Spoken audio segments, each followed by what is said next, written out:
Bharat Ratna doctor Bhimrao Ambedkar को कोटि कोटि नमन। ये कार्यक्रम डॉक्टर भीमराव अंबेडकर के जीवन पर आधारित है, जहां भारत की जनता के प्रति उनके योगदानों को पूरी सजगता से चित्रित और रेखांकित करने का प्रयास है। कार्यक्रम में दिखाई गई घटनाएं लब्ध प्रतिष्ठ पुस्तकों से ली गई हैं। इस कार्यक्रम के जरिए चैनल की ओर से एक विश्वसनीय, सजग और सकारात्मक प्रयास है कि डॉक्टर बाबा साहेब भीमराव अंबेडकर के जीवन की संघर्ष यात्रा एवं गौरव गाथा पूरे आदर के साथ घर घर पहुंचे और उनके योगदानों से सभी संपूर्णता में परिचित और आह्लादित हों।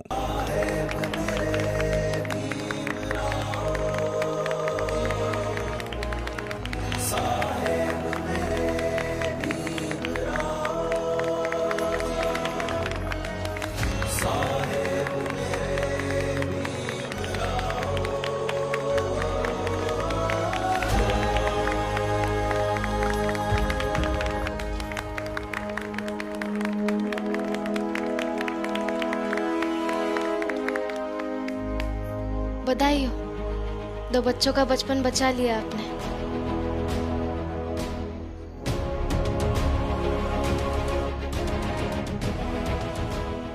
दीदी, आज आपने बताया बोलना जरूरी है, तो बोलूंगी आज से।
पुरुषोत्तम, अगर कल शाम तक मेरे पैसे नहीं आए ना तो तेरे टुकड़े टुकड़े करके फेंक दूंगा, समझा? औकात है तो आ जाइएगा। ए शोभा, ढंग से बात कर मेरे पति से। आप ढंग से बात कीजिए शोभा काकी से।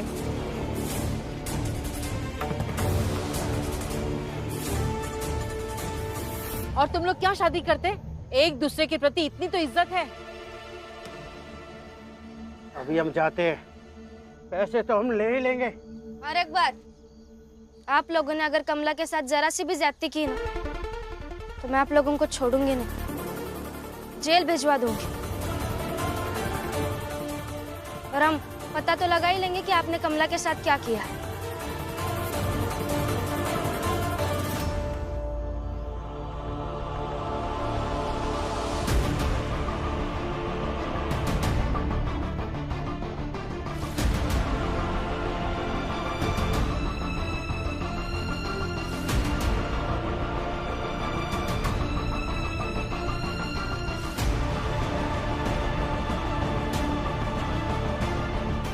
धन्यवाद भीम भैया, धन्यवाद रमाताई, और धन्यवाद जो जो इस शादी के खिलाफ थे।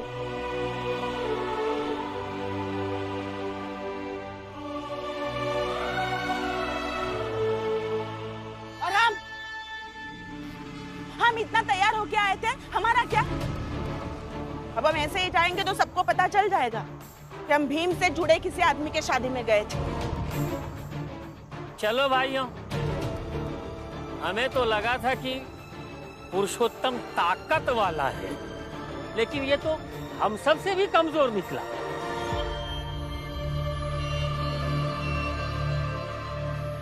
अरे ये पुरुषोत्तम का बेटवा रहा ना, हमारा बेटवा होता तो हम एक को बात न सुनते।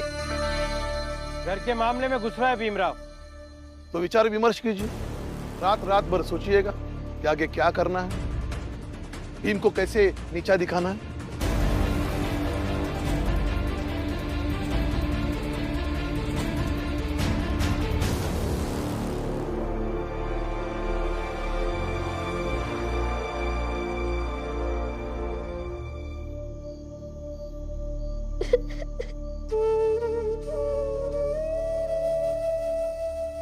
क्या हुआ दीपक, रो क्यों रहे हो? आई, मैंने आज जो भीम भैया के साथ किया गलत किया ना, वो मुझे समझाते रहे और मैंने उनकी बात समझी ही नहीं, उनके साथ गलत किया, उनकी बेइज्जती की। जिसे मैं अपना गुरु मानता हूँ, उन्हीं की बातों का ऐसा किया। मुझे कभी माफ नहीं करेंगे आई, वो मुझे कभी माफ नहीं करेंगे। तू रो मत, पहले चुप हो जा और तू बस एक काम कर, भीम भैया के पास जा और जाके उनसे माफी मांग ले।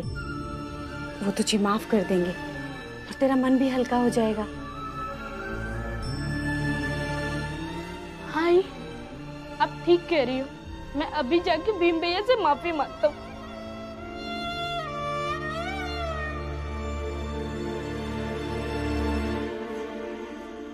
मुझे पता था कि भीम का असर इस पर इतना है, तो उसका प्रभाव कहीं ना कहीं तो पड़ेगा।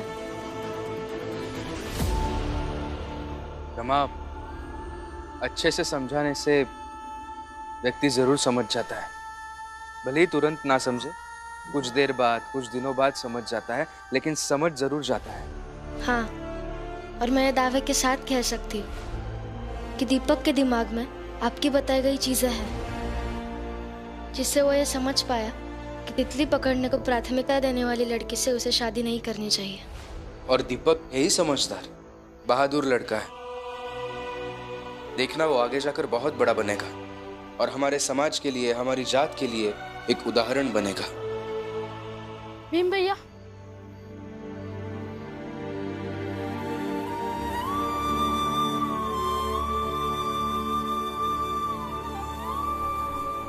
माफ कर दीजिए मुझे। आपकी नजर में मैं बुरा बन गया हूँगा। वहाँ मैंने आपको धन्यवाद कहा, मगर धन्यवाद कहने की वजह मुझे आपसे माफी मांगनी चाहिए थी, क्योंकि जिसे मैं अपना आदर्श कहता रहा, उन्हीं की बात का तिरस्कार किया।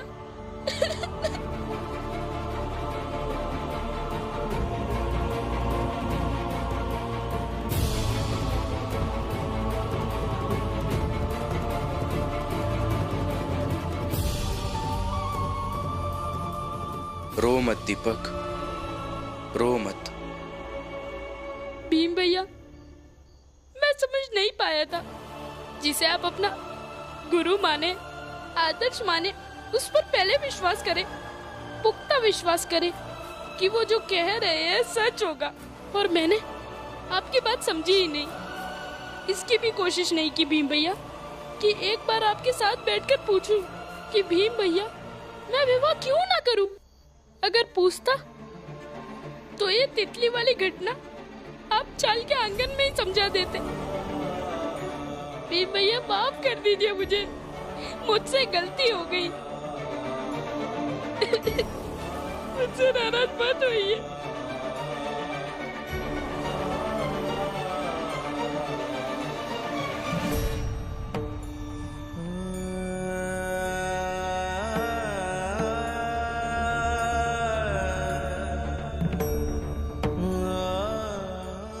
भीम भैया, माफ नहीं किया ना मुझे?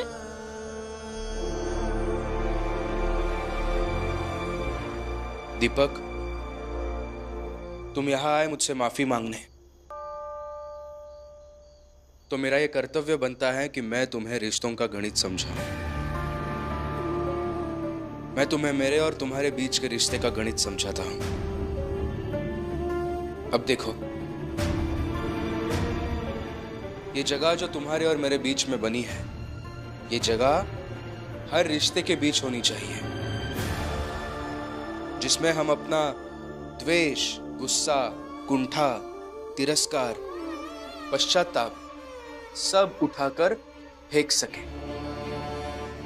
मैं भी और तुम भी।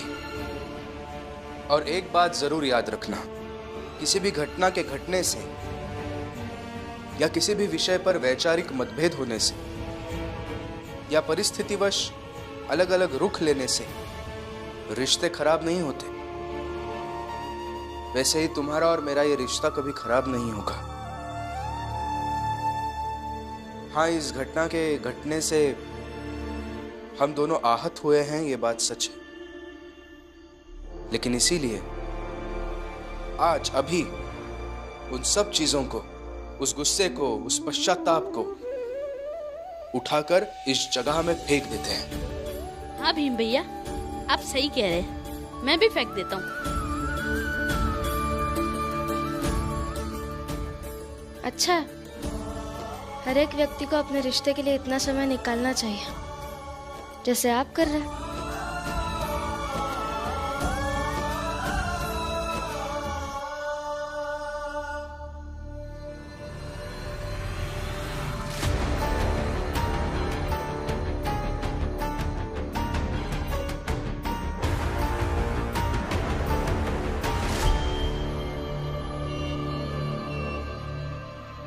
बाबा, मुझे नहीं करनी है ये शादी। अब तक शांत रहा क्योंकि मजबूर था, अब नहीं, अब मैं बोलूंगा क्योंकि बात कमला के न्याय और दीपक के हितों की रक्षा करने की है। ये शादी नहीं होनी चाहिए। ऐसे कैसे नहीं होनी चाहिए? अब ये शादी नहीं होगी, मतलब नहीं होगी। बिल्कुल नहीं होनी शादी नहीं होनी चाहिए। पुरुषोत्तम, अगर कल शाम तक मेरे पैसे नहीं आए ना तो तेरे टुकड़े टुकड़े करके फेंक दूंगा, समझा? जिस मकसद से आया था वो पूरा नहीं हुआ। उस भीम ने पूरा पानी फेर दिया। जितना सोचा था उससे ज्यादा होशियार निकला भीम।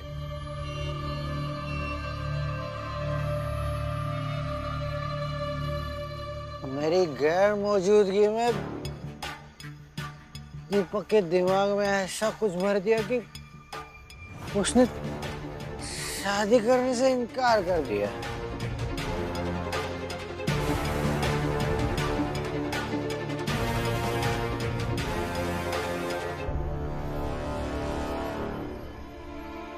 अब मुझे जो कुछ करना है जल्दी करना होगा, नहीं तो वो कमला का बाप मुझे छोड़ेगा नहीं,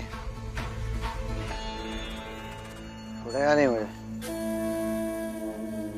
मार देगा मुझे।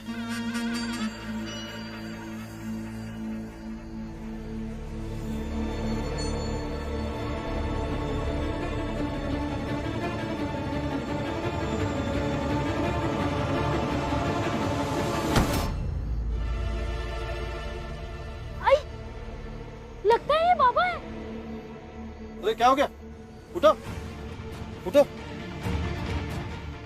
बाबा, बाबा, बाबा, बाबा। आई, लगता है जो पापा के साथ हुआ उन्होंने बुरा मान लिया होगा और पीकर यहीं सो गए। बाबा चलिए, मुझे माफ कर दीजिए। कल से हम सब लोग मिलकर नए जीवन की शुरुआत करेंगे, आपको समझाएंगे। बाबा माफ कर दीजिए मुझे। बाबा, इन्हें घर लेके चलते हैं। हाँ।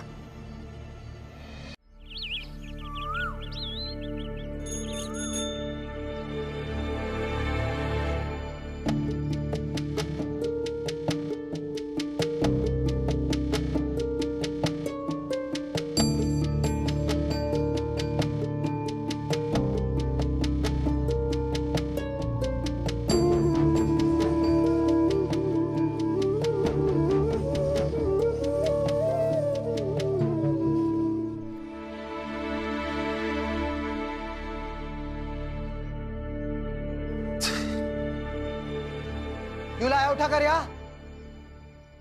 जब भूत भीमराव का सवार है ना तो उससे के साथ रहो। अरे क्या हो गया? तुम्हारी बुद्धि, तुम्हारा विवेक नष्ट कर दिया है। इतना कि तुम अपने बाबा का ही विरोध करके उनका अपमान कर रहे हो। बाबा, जो हुआ सो हुआ। अब एक नए सिरे से सब मिलकर जीवन जिएंगे। जो बात कर रहा हो ना वो बोलो, बताओ कल क्या हुआ और क्यों हुआ? आपके कारण हुआ। अपने बेटे की जिंदगी के साथ खिलवाड़ कर रहे थे। कोई बाप ऐसा करता है क्या? मैं पहला बाप नहीं हूँ जो अपने बेटे की शादी इस उम्र में करा रहा था। हाँ, लेकिन मेरी नजर में पहला बेटा ऐसा जरूर है जो अपने बाप का विरोध करके उसे भाषण सुना रहा है। और वाह, मेरे बेटे की माँ और मेरी पत्नी जो उसी का साथ दे रही। और तुम बार बार रमा रमा करती रहती हो ना, लेकिन रमा से सीखा 2 पैसे का कि पति का आदर करना कितना महत्वपूर्ण होता है। अभी आप गुस्से में हैं, बाद में बात करते हैं। बाद में क्या बात करनी, जो करनी है अभी करो। अरे कैसा बेटा पैदा किया है जो अपने ही बाबा का। किस बात का बाबा? जन्म देने से कोई बाबा नहीं बन जाता। बाबा एक जिम्मेदारी का नाम है। बाबा उस पेड़ की तरह होता है जो फल भी देता है और छाया भी देता है, जिसके आगोश में आकर बच्चा अपने आप को सुरक्षित महसूस करता है, ताकि उससे ये एहसास हो कि जब तक उसके बाबा उसके साथ हैं, दुनिया की कोई भी ताकत उसका कुछ नहीं बिगाड़ सकती। आपने ना ही कोई जिम्मेदारी पूरी की और ना ही कोई सुरक्षा का एहसास कराया, बल्कि ठीक उसका उल्टा किया। जब दीपक छोटा था तो उसे छोड़कर भाग गए, और जब लौटे तो असुरक्षा का ही एहसास कराया। फिर किस हक से कहते हो कि इसके बाबा हो? सुना देना इतना, अब बस। पूछो दीपक से, उसे शादी नहीं करनी थी तो उसने शादी के लिए हाँ क्यों बोला? पूछो। आपने फंसाया था मुझे, छला था। कोई बाप अपने बेटे के साथ ऐसा नहीं करता। आप जैसा बाप होने से अच्छा है पहले मैं जैसा था वही ठीक था, बिना आपके। ठीक कह रहा है दीपक, और मैं भी अच्छी थी बिना पति के। मैं यहाँ आया था अपनी पत्नी की तलाश में, अपने बेटे के पास, मगर मुझे क्या पता उनके लिए ना मैं पति रहा और ना मैं बाप। झूठ बोल रहे हो आप। आप यहाँ आए थे उसके दहेज के पैसे के लालच में। आप यहाँ नहीं थे, ज्यादा ही सुखी। तो ठीक है, जा रहा हूं मैं, अब कभी वापस नहीं आऊंगा। सुखी रहो तुम दोनों।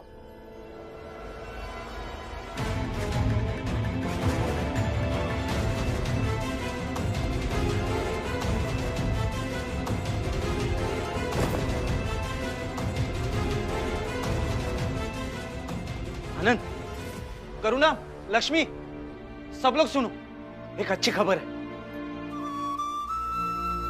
वहां एक गोदाम में काम करने के लिए कुछ लोग चाहिए, चाहे जिस जाति को। हम वही चलते हैं, हमें भी कुछ काम मिल जाएगा। अच्छी बात है, और ये भी बहुत खुशी की बात है कि भीम को उसी ऑफिस में फिर से काम मिल गया, और आज तुम लोगों को भी वहां काम मिल जाएगा। बिल्कुल सही कह रहे हैं बाबा, ये तो बहुत ही खुशी की बात है। भैया, बाबा, मैं ऑफिस के लिए निकलता हूँ।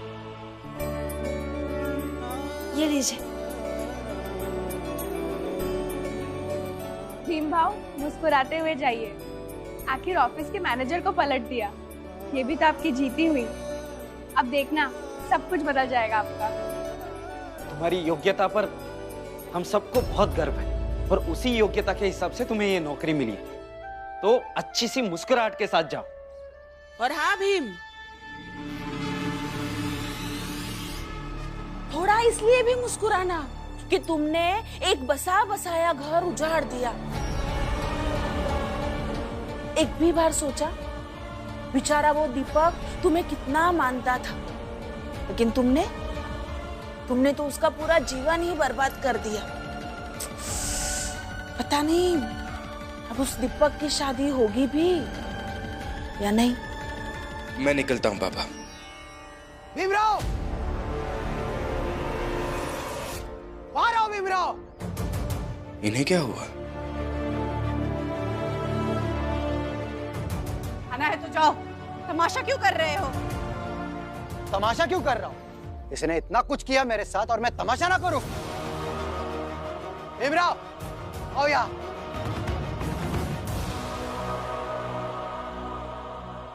क्या हुआ? बहुत खुशी हो रही होगी ना तुम्हें? जैसा तुम चाहते थे वैसा ही हुआ। दीपक ने शादी करने से इनकार कर दिया और मुझे मजबूर कर दिया कि मैं घर छोड़ दूं। घर छोड़ दूं? मतलब आप घर छोड़कर जा रहे हैं? क्यों ऐसा कर रहे हैं पुरुषोत्तम काका? बहुत मुश्किल से घर बसा है आपका, ये सब मत कीजिए। हाँ, आप ऐसे घर छोड़कर मत जाइए। हितेश भाऊ, जोखू भाऊ, मनोहर भाऊ, देख रहे हो, नाटक देख रहे हो? पहले सब कुछ उजाड़ दिया और अब दुख और चिंता जता रहे हो।